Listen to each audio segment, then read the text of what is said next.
Urban Legends from Each State Part 1.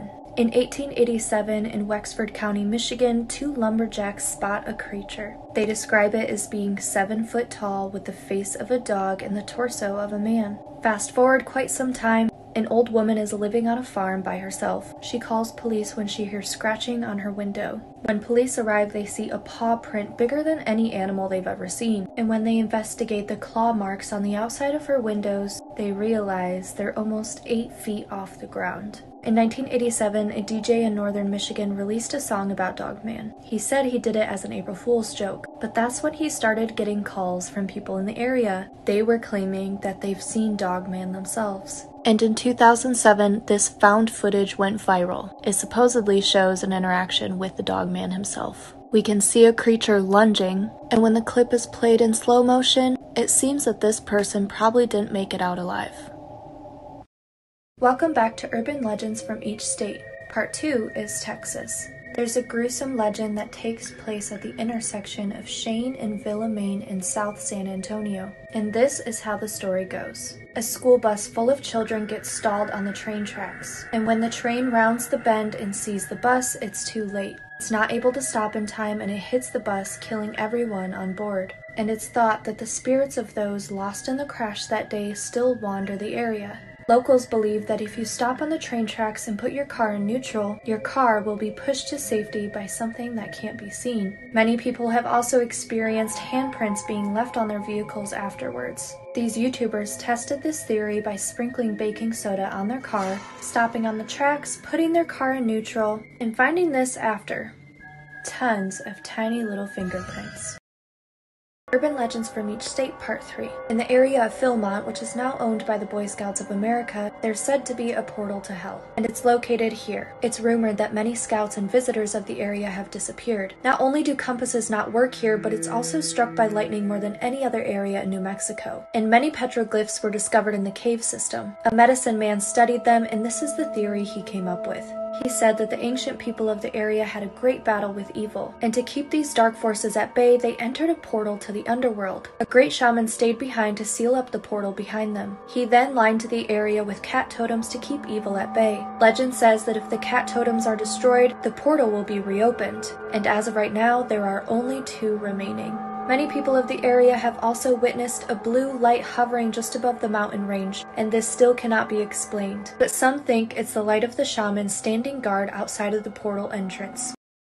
Welcome back to Urban Legends from Each State, Part 4. Turnbull Canyon in California is no stranger to crazy rumors. Around the time of the Great Depression, one of the big rumors that was swirling around was that of child sacrifice cults. A witness came forward claiming he saw a 12-year-old boy strapped to a cross in the center of a circle of people. He ran back to the town and told everyone what he saw, but nobody believed him until a few years later when children started to turn up missing. Another legend that was proven to be true was the story of Flight 416. Flight 416 was scheduled to land in Los Angeles at 3:30 in the morning on April 18, 1952, but the tower lost contact with the pilot at 3:33 a.m., and the plane was found around 10 a.m. the same day. Pilot had flown too low, striking the canyon and crashing the plane, killing all 29 people on board. There have also been a few murders around the property of the canyon. In 2002, a 17-year-old girl was shot and dragged 4 miles behind a moving vehicle. In 2011, a partially dismembered body was found near the canyon, and even after 9 years, it's still unidentified.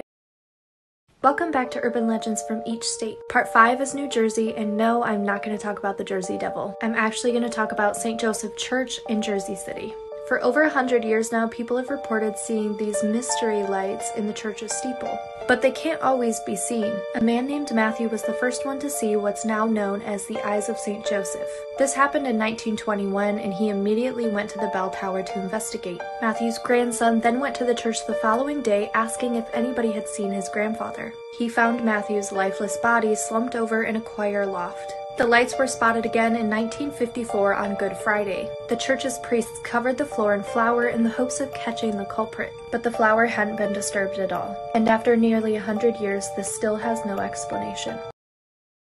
Welcome back to Urban Legends from Each State. Part 6 is Pennsylvania. The residents of Beaver County started to report what they called the Green Man. He was always seen walking on Route 351. The thing that was particularly disturbing for the people who saw him was that he had no face, and his body gave off a green glow, which is why they called him the Green Man. But this local tall tale turned out to be true. His name was Raymond Robinson. In the year 1919, Raymond was 9 years old. Him and his friends went out one day and his life changed forever. While he was out with his friends playing, he decided to climb a railway bridge and was electrocuted. Thankfully, Raymond survived the incident, but lost his face as a result.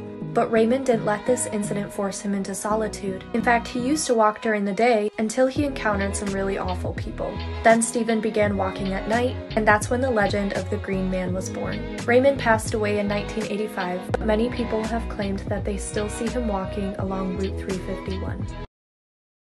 Welcome back to Urban Legends from Each State. Part 7 is Louisiana. Now you know Louisiana had some good ones, and this was a really hard choice. Alright, so it's the 1930s and we're in the French Quarter. A young girl is frantically running down Royal Road when she's stopped by a police officer. And the story she tells is so crazy that police have to see it for themselves. She brings them to an apartment complex where she claims she's been held captive by two brothers. The brothers are named John and Wayne Carter. When they go inside, they find more victims that are bound with a rope and have blood-soaked bandages on their wrists. She claims that the brothers cut their wrists so they can drain their blood and drink it. When the brothers arrive back to their apartment, they're apprehended by police. They are convicted and executed for their crimes. But that's not the end of them. Years later, during the Great Depression, one of their relatives passes away unexpectedly. And when they go to bury his body in the family-owned tomb, they notice that John and Wayne's bodies are nowhere to be found. Welcome back to Urban Legends from Each State. Part 8 is North Carolina. In 1879, a farmer named George Feller shows up at his neighbor's house pleading for help. George's wife, Kathy, has been bedridden for years with severe asthma. George tells his neighbor that Kathy had a severe asthma attack and is now close to death. But by the time the neighbor gets to George's house, Kathy is already dead. The next day, George and some townspeople follow behind a buggy that pulls Kathy's body to her final resting place, and George seems visibly upset. But that's when a stranger riding horseback interrupts the funeral procession. This stranger claims he's had a prophetic dream, and in the dream he stumbles upon a funeral procession of a woman who was killed by her husband. This made the townspeople suspicious, so they brought Kathy's body to the nearest doctor. And after evaluation, it was determined that Kathy had been strangled to death. This left George backed into a corner, so he admitted to killing his own wife. He was set to be hanged at the gallows for his crime, and ironically, when his body dropped down with the noose around his neck didn't snap. He instead suffocated at the end of the rope.